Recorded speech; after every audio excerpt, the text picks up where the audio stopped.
Buenas noches, acá vamos a encontrar el checklist acerca del ANEC 1 que habla de la presentación de los estados financieros. Nosotros escogimos el grupo Ecopetrol, el grupo Éxito y la empresa Fabricato. Dentro de los estados financieros y lo que solicita y lo que menciona la norma internacional o la NIC 1, habla de que los estados financieros deben estar debidamente identificados, que deben estar debidamente separados, deben ser comparativos. Dentro del informe que se presenta debe mencionar y debe estar certificado tanto por el revisor fiscal como por el representante legal y el contador. Aquí, como podemos observar en el ejemplo que estamos viendo, que es Ecopetrol, eh, cumple con estas políticas. Adicional a esto, dice que los estados financieros deben estar debidamente identificados, deben de mencionar el periodo al que se hace el cierre del ejercicio, deben ser comparativos con un periodo inmediatamente anterior. En este caso, para la situación financiera, en el de Ecopetrol está 2015 y 2016. Para las otras empresas, que para no basarnos solo en una, entonces en el caso de Fabricato, Fabricato tiene dos tipos de estados y en este informe presentan dos tipos de estados.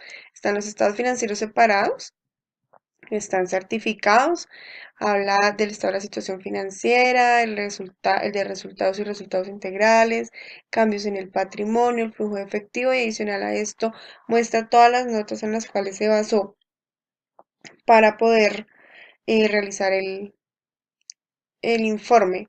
Habla sobre las normas aplicadas, las bases de preparación, la clasificación de los activos, cómo se clasificaron los activos, el tipo de moneda que se utilizó en este. Adicional a eso, el de Fabricato contiene los estados financieros consolidados de todo el grupo.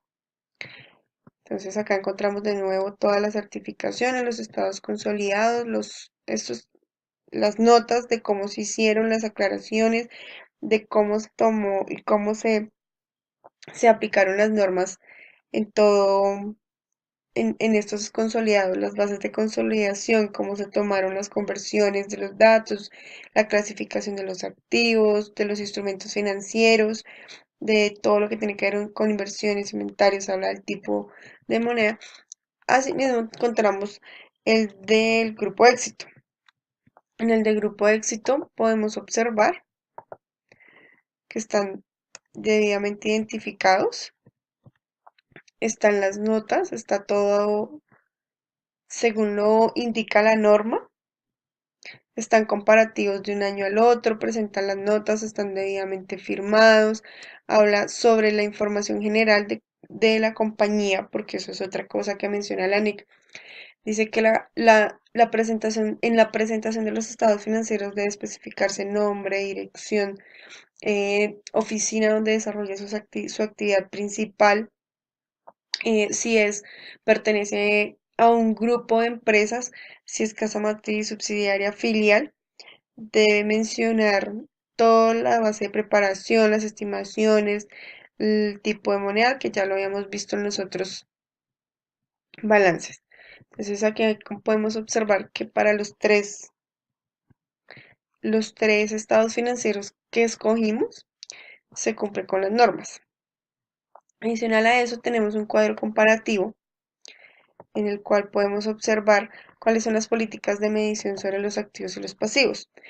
Las empresas de alguna forma o estas tres tienen muchas similitudes. Entonces, para Ecopetrol, en el estado de la situación financiera se clasifican los activos en función de su vencimiento. Los pasivos son Los pasivos depende de la naturaleza del propósito por el cual el pasivo es adquirido y se determina en el momento del reconocimiento inicial. Dice que la clasificación de los instrumentos financieros depende de la naturaleza y el propósito con el que se adquirió. Los pasivos se evalúan inicialmente a valor razonable, lo mismo que los activos. Los costos de transacciones directamente atribuibles a todo lo que tiene que ver con adquisición de pasivos. La adquisición no es que se adquiera o se compre un pasivo, no, sencillamente es la obligación que se crea al momento de, pues, de generar un pasivo. Todo esto se van a valor razonable. Los costos de las transacciones en Ecopetrol atribuibles o que se atribuyen a todo el tema de adquisición de activos van con valor razonable, con cambios en resultados. Acá podemos ver que para el caso de Fabricato, entonces también los activos se clasifican de acuerdo con el uso al que se destinan, o sea, de acuerdo a cómo se van destinando, se van clasificando. Los pasivos van de la misma forma. Los pasivos financieros se reconocen inicialmente a valor razonable, neto de los costos incurridos en las transacciones y posteriormente se registran a su costo amortizado. Los activos financieros se miden de la misma forma. Tenemos que los activos financieros se clasifican como mantenidos para negociar si se quieren con el propósito de venderlos o recomprarlos en un futuro cercano. Los créditos y las deudas con partes relacionadas, o sea que tienen que ver tanto el activo como el pasivo están interrelacionadas, se reconocen por su valor razonable, más los costos de las transacciones que se le atribuyen de acuerdo que sean atribuibles a esa correlación que hay. Los activos intangibles que están incluidos en los estados financieros cumplen con las definiciones de identificables, control y que generan beneficios económicos futuros para ser reconocidos. En el caso del grupo de éxito, em, habla, por decir algo, que los pasivos y los activos se presentan compensados si y solo si provienen de la misma operación. Los activos intangibles se reconocen como tal, como un elemento identificable, que era lo mismo que decía que estaba aplicado acá en Fabricato. Las provisiones se reconocen por el valor presente de la mejor estimación, los activos no corrientes también se manejan a su valor razonables, menos los costos de venta y no se deprecian ni se amortizan. Al comparar estos tres empresas y las políticas que usan para los activos y sus pasivos, podemos ver que son muy similares. Lo que cambia es el contexto y el desarrollo del objeto social de cada una de las empresas. Cada uno lo aplica de acuerdo a su desarrollo, a su objeto social o la que va manejando comercialmente y a lo que se dedica cada una de ellas. La IAS 20 o la NIC 20 que habla sobre la contabilización de las subvenciones gubernamentales y la divulgación de la asistencia gubernamental. El ejemplo que nos ponen es acerca de de empresas de metales que reciben subvenciones del gobierno, de inversiones del gobierno, y que la subvención del gobierno puede tomar la forma de una transferencia como si fuera un activo, como la tierra o este tipo de activos no monetarios para el uso de la compañía o efectivo.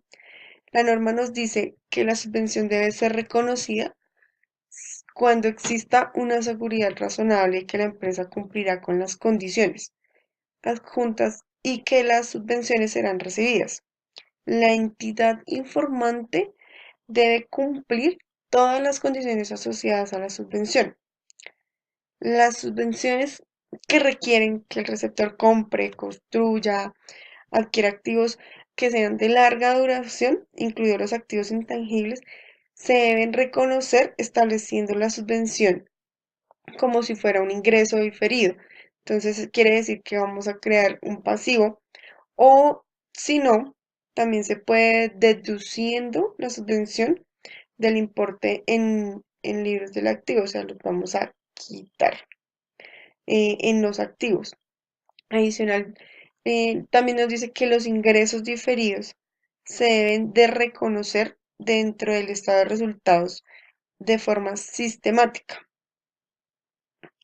Hay otra parte dentro de las subvenciones y dentro de la norma IAS 20 que habla que el receptor, perdón, que las subvenciones no monetarias destinadas a compensar a una empresa por costos específicos se deben de reconocer como ingresos de acuerdo a la necesidad o a los periodos necesarios para que las subvenciones coincidan con los costos que están destinados a compensar. Entonces, esto quiere decir que tiene que haber un equilibrio para poder compensar las subvenciones versus los costos. Habla también que las donaciones que no son monetarias, en este caso, pues algo el tema de las tierras, que es como lo que más hace relevancia esta norma, se pueden reportar al monto nominal o al valor razonable. Dice que las subvenciones relacionadas con los activos se pueden reportar como una reducción en el costo del activo. Ahora vamos a hablar sobre la IAS 12. Entonces, esta lo que nos quiere decir es acerca de Entonces, esta norma nos habla acerca del impuesto a las ganancias. El objetivo de esta norma es prescribir el tratamiento contable del impuesto a las ganancias. Y esto lo que decía era que el principal problema que se encuentra al contabilizar el impuesto a las ganancias es cómo poder tratar las consecuencias actuales y futuras de las recuperaciones y de las transacciones y otros sucesos del periodo. Esta norma lo que nos quiere o eh, exige que las entidades contabilizan las consecuencias fiscales de las transacciones y otros sucesos de las mismas. Perdón, de la misma manera que se contabilizan estas mismas transacciones o sucesos económicos, de modo que los efectos fiscales de las transacciones y otros sucesos que se reconocen en el resultado del periodo se registran también en los resultados. Bueno, en esta norma también encontramos que aborda todo lo que tiene que ver con el reconocimiento de los activos por los impuestos diferidos que aparecen ligados a las pérdidas y a los créditos fiscales que no se han utilizado, así también como la presentación del impuesto a las ganancias en los estados financieros, incluyendo la información a revelar en los mismos. Esta norma tiene varios alcances. Uno de ellos es que se aplicará la contabilización del impuesto a las ganancias, o sea, se debe sí o sí reflejar para pues para evitar no tenga, que no se tome en cuenta. Dice que, o sea, esta norma adicional tiene no aborda el método de contabilización de las subvenciones que tiene el gobierno con referencia a la NIC 20, que es la contabilización de las subvenciones del gobierno y la información a revelar sobre las ayudas gubernamentales. O sea, esta no habla, no especifica cómo se debe montar. Adicional a eso, no habla de los créditos fiscales ni de las inversiones. Sin embargo, lo que hace esta norma es que se ocupa de la contabilización de las diferencias temporarias que pueden derivarse de esas subvenciones o de las deducciones fiscales.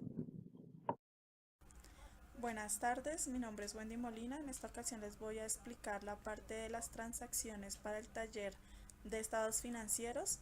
En esta primera parte podemos observar la hoja de trabajo donde vemos los saldos iniciales, los movimientos del mes 1, los movimientos del mes 2 y los saldos finales.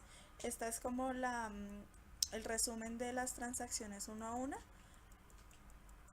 y para ver cómo que los saldos vayan siendo cero a medida que vamos avanzando. Voy a ir explicando cada una de las transacciones y las NICs que se le van utilizando y cómo se manejó para el presente taller.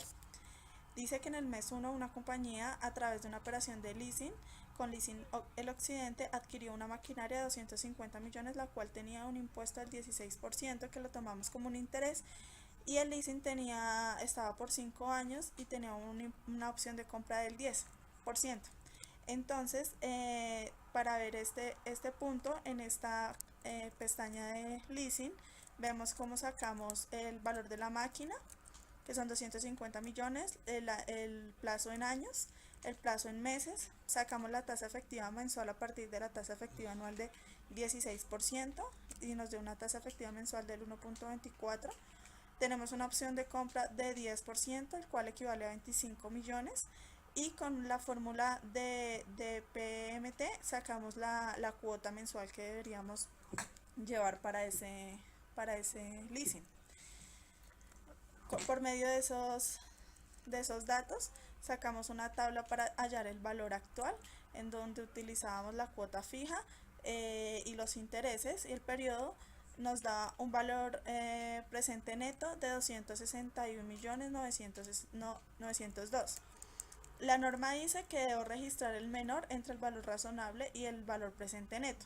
Como el valor presente neto nos da mayor, tenemos que registrar de este modo en la transacción una propiedad planta de equipo contra un arrendamiento financiero por 250 millones de pesos. Para saber la disminución del arrendamiento financiero, tenemos que dividir qué va como disminución de arrendo financiero y qué va como gastos de interés. Para ello, en esta misma hoja vamos a sacar la TIR, que es la tasa interna de retorno, por medio de este flujo, en donde nos muestra que la TIR corresponde a 1.41. Y con esa tasa interna de retorno hacemos la tabla de amortización para saber de ese saldo fijo que hallamos anteriormente de 5.938.000 que corresponde a interés y que corresponde a capital, para asimismo afectar las cuentas. El capital lo afectamos disminuyendo el arrendamiento financiero, y el gasto, los intereses los llevamos a un gasto financiero. Todo esto va contra efectivo o caja, donde vamos a disminuirla. Por otro lado, como estamos manejando el activo con este leasing, tenemos que hacer una depreciación, por lo cual en esta misma hoja vemos que tenemos otra tabla de depreciación, en donde pues vamos a hacer la depreciación por los 60 meses, en la que tenemos el activo fijo activo en nuestros estados financieros. Así terminaría la primera transacción. Para la segunda transacción dice que se compran mercancías por 100 millones de pesos a 180 días, con un interés del 3% que se cobrará después de los 90 meses. Entonces, para ello hacemos un aumento en el inventario por el rubro de producto terminado contra proveedores nacionales. Para saber el interés se hizo una tablita de amortización, en donde ¿qué hicimos? Se supone que el saldo total son 100 millones, pero los primeros 3 meses no vamos a pagar interés, por lo cual dividimos los 100 millones en 3 meses.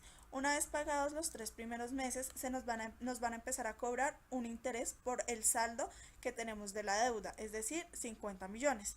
Entonces, de ahí en adelante vamos a tener una cuota un poco más alta debido pues a los intereses.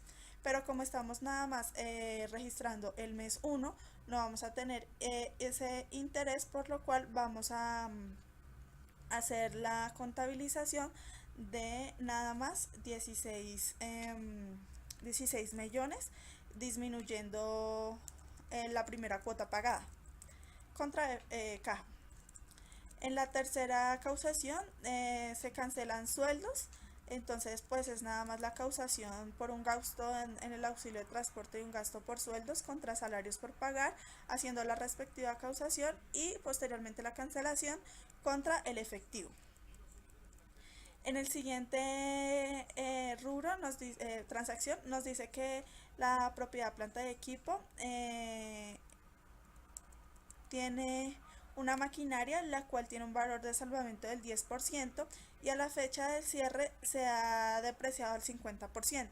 La vida útil estimada había sido de 10 años, pero al final se establece que va a ser de 15 años. En esta pestaña podemos ver cómo se llevó a cabo este punto.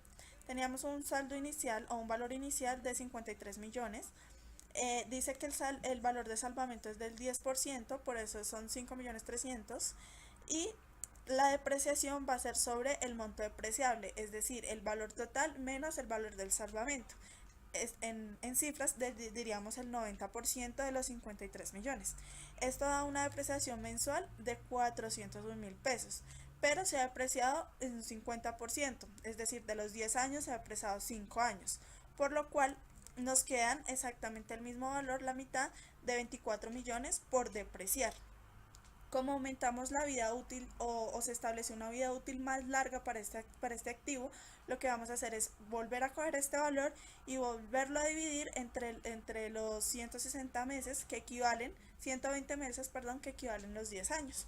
Eso nos daría la depreciación mensual, la nueva depreciación mensual, que es por prospectiva, porque es un cambio en la estimación de un cambio en las estimaciones. Entonces sería por perspectiva y de ahí en adelante registraríamos un gasto de depreciación por 200.000.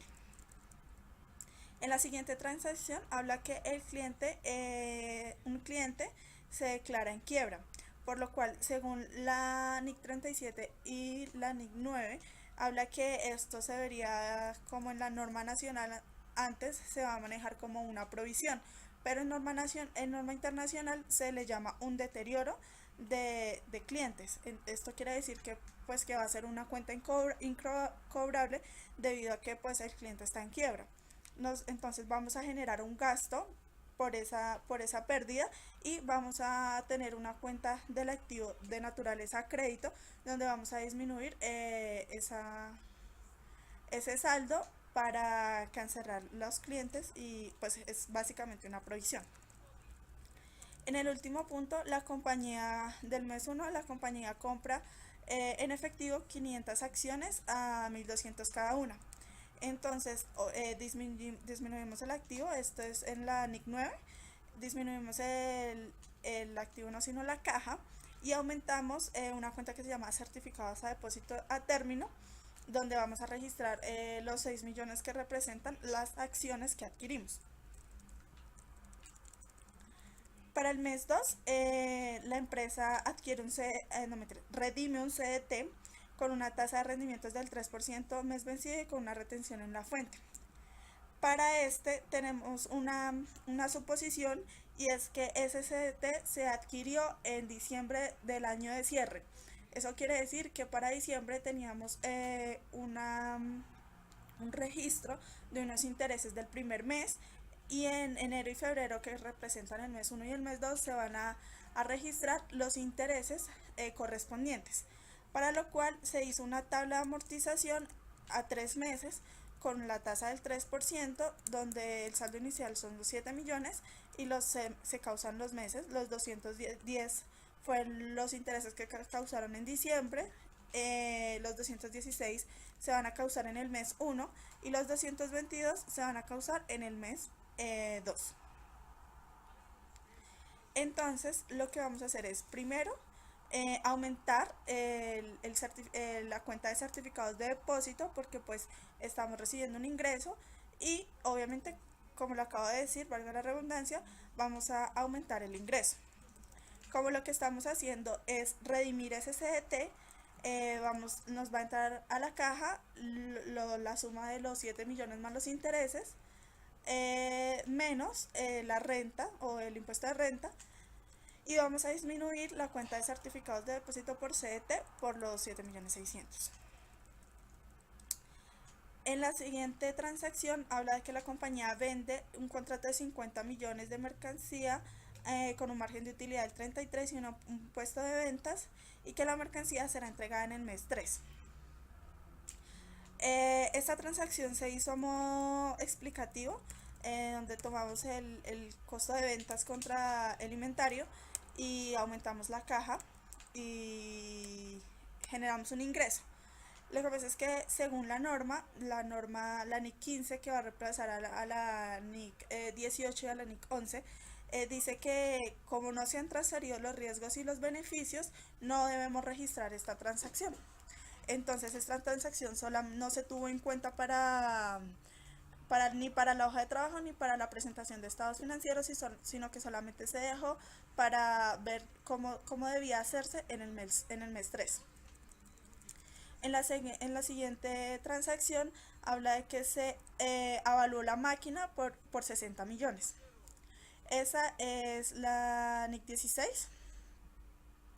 Entonces acá en propiedad, planta y equipo vemos que teníamos un costo inicial o un costo histórico de 53 millones, pero teníamos una apreciación acumulada del año anterior de 24,066 más los 2 meses de depreciación que llevábamos, eso da un total de 24.468, por lo cual tenemos un costo neto o un costo en libros de 29 millones. El avalúo se dio por 60 millones, por lo cual nos da una diferencia de 30.900.000. Como podemos observar, luego de hacer el gasto y la depreciación acumulada, tenemos que disminuir la propiedad, planta y equipo según la NIC 16, sacando el valor histórico que teníamos. También cancelamos la depreciación acumulada dejándola en cero y volvemos a aumentar el activo por los 60 millones de la avalúo. La diferencia la tenemos que llevar contra un superávit por revalorización, que son los 30 millones de pesos. En la siguiente transacción, la compañía compra un instrumento de deuda faltando 5 años para su vencimiento por un valor razonable de 1 billón, con un interés fijos de 4.7 pagado anual. Entonces hacemos el aumento de la cuenta certificado de depósito viendo este instrumento de deuda como un bono, por ejemplo, y disminuyendo el activo. Aparte de eso, vamos a incrementar la cuenta de certificados por el ingreso de los intereses contra la cuenta de ingresos. En la siguiente transacción, las acciones aumentaron su valor de 1.200 a 2.543, por lo cual va a ser un ingreso para nosotros y vamos a aumentar la cuenta de certificados a depósito de término por el rubro de acciones. Eso es NIC 9. En la siguiente dice que se adquirió una obligación financiera a 3 años con una tasa anual del 9.5 y se cobra mes vencido. El terreno va a ser utilizado para arrendamiento. Esta es la NIC 40. Entonces lo que hacemos es primero causar el préstamo, generando una cuenta por pagar y aumentando la caja, y como es una propiedad, pero no una propiedad que vamos a tener para usarla nosotros como corporación, sino para arrendarla y tener un beneficio de ese arriendo, la llevamos a un rubro que se llama propiedad de inversión, contra pues la caja que estamos comprando. Ese va a generar un ingreso en adelante cuando pues hagamos la contratación y va a ser un ingreso no operacional, sino por otro diferente a la actividad de la empresa. Por último, tenemos la causación nuevamente de la nómina, que es exactamente igual que la vimos en el primer mes, y tenemos una venta de 50 millones con un margen de utilidad del 33, la cual suponemos que sea el mismo mes, por lo cual genera una disminución del inventario contra el costo de ventas y pues obviamente nos genera un ingreso a nuestros resultados. Bueno, por este lado ya terminaríamos todas las causaciones. Sigue mi compañera Carolina explicándoles la resolución de los estados financieros.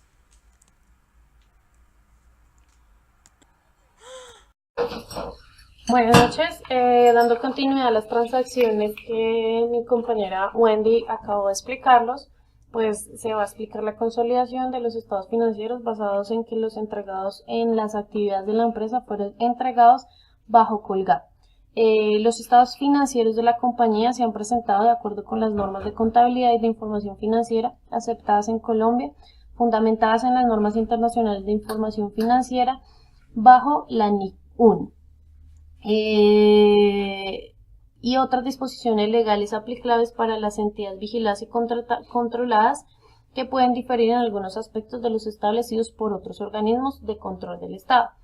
Los estados financieros de la compañía al 31 del mes en mención corresponden a los primeros estados financieros preparados de acuerdo con el marco técnico normativo basado en las normas internacionales de información financiera NIC 1.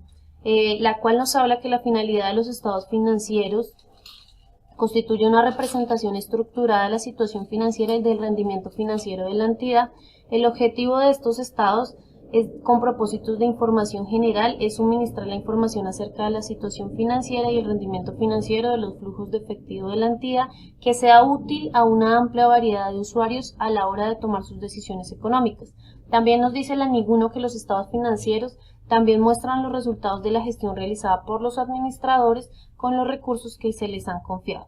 Y para cumplir este objetivo, los estados financieros deben suministrar la información acerca de los elementos de la entidad, según lo dice la NIC 1, activos, pasivos, patrimonio neto, gastos, ingresos en los que incluyan las pérdidas o ganancias, otros cambios en el patrimonio, flujos de efectivo. Esta información se debe presentar junto con la contenida en las notas o revelaciones, la cual ayudará y pretende y es con el fin de predecir los flujos de efectivos futuros y en particular la distribución temporal y el grado de certidumbre de los mismos.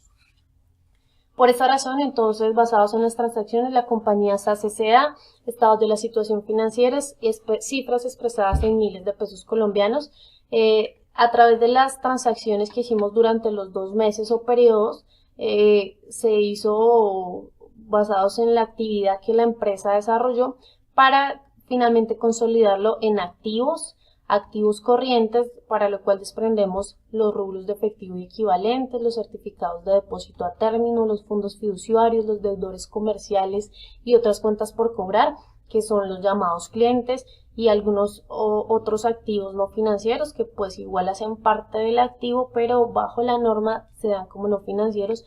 Los inventarios los desglosamos basados en que es una empresa de producción, la cual debe tener materia prima, productos en proceso y productos terminados, para poder encontrar un total activo corriente de 224.152.447. También abrimos el rubro al clasificar, basados en la norma y la presentación de los estados financieros, los activos no corrientes como propiedad, planta y equipo, activos biológicos, propiedades de inversión, depreciación acumulada, activos por impuestos diferidos y los activos no financieros, para un total de un activo no corriente de 456.534.000, lo que nos desprende un total de un activo de 680.686.780. De igual forma, como la IN no lo expresa, debemos expresar esto. Los estados financieros deben contener pasivos, dentro de los cuales los abrimos entre el pasivo corriente y el pasivo no corriente, que al igual que en el activo corriente y no corriente, los activos corrientes son aquellos que se tienen una actividad o se esperan flujos futuros en un tiempo inferior a un año, son medibles en un tiempo inferior a un año. Los no corrientes son los que superan este tiempo, 1 año o 12 meses. Pasivos corrientes, los préstamos y las obligaciones, los salarios por pagar o los beneficios a los empleados, préstamos a particulares, arrendamientos financieros, acreedores comerciales y otras cuentas por pagar, que son los que conocemos como proveedores, algunos pasivos no financieros, pasivos por impuestos corrientes, impuestos, los impuestos por pasivos corrientes, de los cuales encontramos la renta y complementarios y el impuesto a las ventas por pagar, para lo que nos da un total de un pasivo corriente. Dentro de los pasivos no corrientes encontramos los que tienen que ver con la operación de la empresa, como la cesantía, las provisiones, las vacaciones, los anticipos a clientes y los pasivos por impuestos diferidos, que son aquellos que se difieren en el tiempo, como la renta anual, para obtener un pasivo no corriente.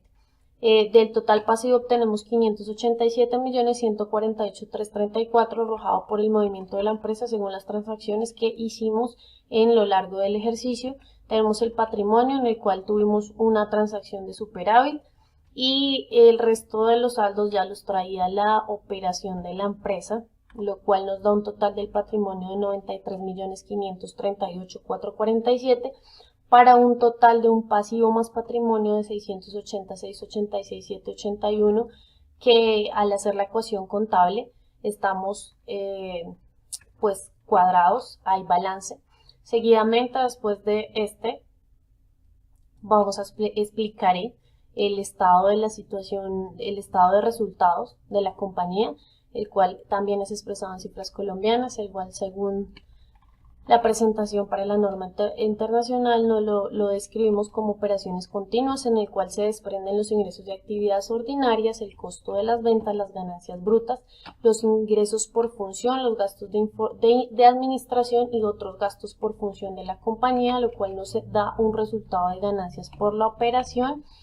Y adicional se tienen en cuenta los ingresos financieros, los costos financieros que se midieron también en las transacciones para un total de un costo financiero neto.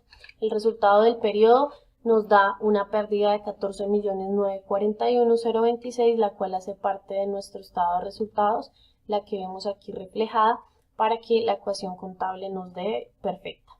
Y por último, se elaboró el estado de cambios en el patrimonio, también expresado en cifras colombianas, que también va inmerso al total patrimonio. El patrimonio total debe cruzar con el estado de cambios en el patrimonio, en el cual se tomaron los saldos con el que la compañía vendía en su capital, en las reservas que tuvo, en los aumentos de la adopción inicial a NIF, tuvo una capitalización por superávit y con el resultado podemos darnos cuenta que el estado de cambios el estado de cambios en el patrimonio es coherente con nuestro estado de la situación financiera, con un total de 93.538.447, el cual podemos evidenciar en el estado de la situación financiera con un total de 93.538.447. No es más, como lo dice la norma, van sustentados por las respectivas relevaciones financieras, que para este caso no las veremos en este ejercicio implícito, pero que ellas son fundamentales en la hora de explicar los estados financieros de la compañía, porque son quienes expresan fielmente las transacciones que tuvo la empresa durante el año y la forma en que se midieron y se aplicaron las respectivas normas. Gracias. En la IAS 10 del presente ejercicio nos habla de que qué pasa si en alguna empresa ocurren tres de los siguientes eventos. Y es que la empresa se declara en quiebra por un crédito pendiente a largo plazo después de la fecha de presentación, que puede proporcionar la evidencia de que el crédito fue deteriorado en la fecha de presentación. ¿Qué pasa si hay detección de fraude o de errores después del periodo del informe, que puede indicar que los estados financieros están correctos? ¿Y qué solución se da frente a un litigio en contra de la entidad después de la fecha de presentación? Entonces, en este caso podemos ver que en los eventos sin ajuste se incluyen la declaración de dividendos después de la fecha del informe, la destrucción de los activos de la entidad por inundaciones ocurridas después del periodo del reporte, la iniciación de litigios en contra de la compañía, y de esto podemos ver que la responsabilidad en los estados financieros debe ser basada de acuerdo con la NIC 37 de provisiones pasivos contingentes y activos contingentes. Adicional está la naturaleza y la estimación del impacto financiero de los eventos no ajustables materiales se debe divulgar en los estados financieros. Esta es la acción del contado. Toda acción se debe divulgar en los estados financieros. En los eventos que se dé o no, los eventos no ajustados se consideran como materiales si pudiera influir en las decisiones económicas y financieras de los usuarios de los estados financieros.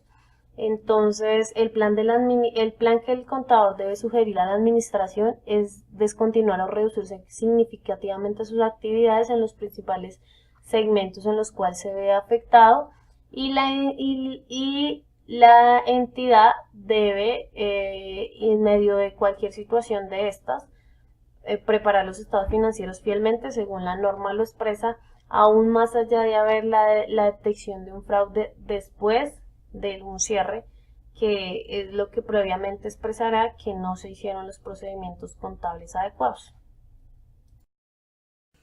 Dándole continuidad a los ejercicios de IFRS, en su última parte tenemos la IAS 37, en donde nos pide establecer un ejemplo para las provisiones y contingencias Entonces decido que vamos a realizar el siguiente ejemplo.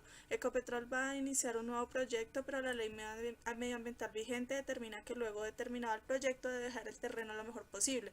Por su experiencia sabe que la administración pública otorgará una subvención del 30% si cumple con ciertos requerimientos. Ecopetrol pretende reconocer contablemente un pasivo correspondiente por los gastos del restablecimiento del terreno y también un activo por la subvención oficial que posiblemente sea otorgada por su importe máximo. Teniendo en cuenta la NIC 37 en el apartado 2, se establece que se puede realizar o reconocer la provisión para riesgos y gastos por el importe que mejor se estime o lo mejor posible estimado de la repoblación o del arreglo del terreno, el cual debe llevarse a cabo con los recursos de la empresa.